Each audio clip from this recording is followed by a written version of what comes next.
Hey guys, tonight we're going to be looking at section 5.1b, graphing the inequalities we solved last night. First, a little quick warm-up fun problem. There are many small details on each bill that helps prevent bills from being reproduced or counterfeited. There are actually 4 digits on every $5 bill, one being the number 5, obviously. There are also 3 other ones. We'll tell you what they are at the end. So to graph inequalities, we're going to first look at just a basic example of x equals 3. We looked at this probably back in 4th, 5th grade, putting points on a number line. Here, x equals 3, we just go to 3 and make a filled-in dot right at 3. Nothing more special than that. We're going to use this concept actually now and apply it to what we're doing today. So if I have x is greater than or equal to 3, note this means that both x is greater than 3 and x is equal to 3. Well, we just saw before that x equals 3. To plot that on a number line, I just go to 3 and make a filled-in dot. And now x is greater than 3. I have to also plot dots at every single point that is greater than 3. Well, that means 4 is greater than 3, 5 is, 6 is, 7, 8, 9, 10. However, 4.5 is also greater than 3. 7.5 is, 9 1/4 is. There's all these little tiny numbers in between those that are also all greater than 3. So to make it easier for us, instead of actually filling in every dot, we just shade that entire side. So to show that x is greater than or equal to 3, we'll put our big heavy dot at 3, saying x is equal to 3, and then shade everything, in this case, that's greater than 3. The other option, though, is if we don't have an equal sign, what if x was just greater than 3? Well, the same principle applies. X has to be greater than 3, but now x cannot equal 3. So all of our shading remains the same. Everything that's greater than 3, like 4 and 5 and 6, all have to be shaded in. So we can still shade over here. But since 3 can't be in our solution, we do something to show that, and we make an open circle around 3. So this shows that everything greater than 3 is shaded in, except 3 is not a solution. And so open circle, therefore, just a greater than or a less than.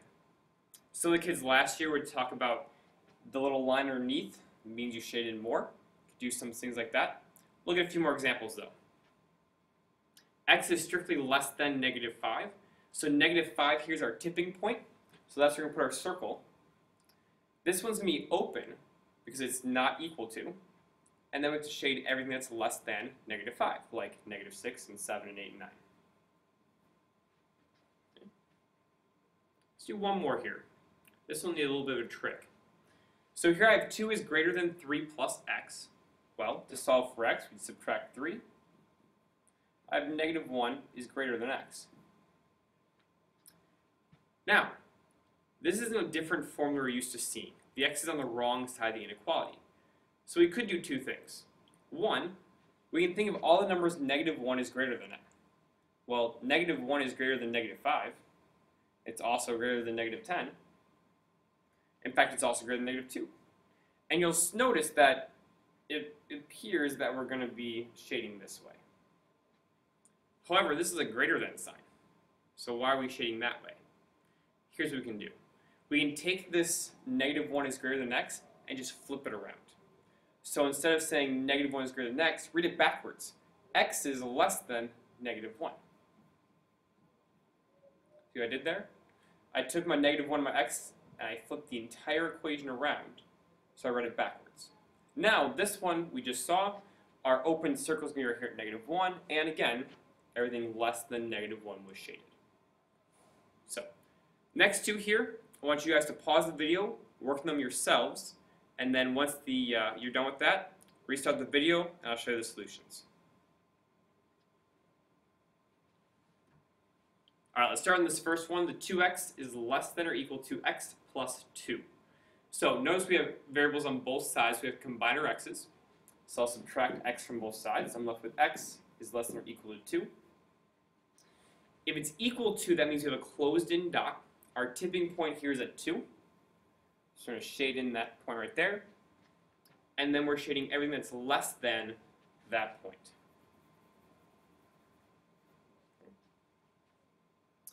Over here for the blue one, figure that out. I want to get my x by itself, so subtract 2 from both sides. So I have 2 is less than or equal to x.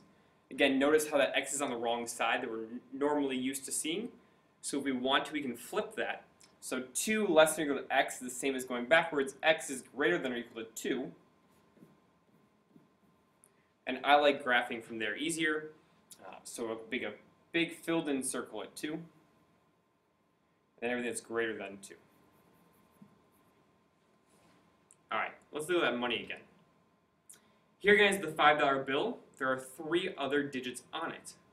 You have to look very closely on it. They're actually in the bushes underneath the Lincoln Memorial on the back side. So here's a closer view.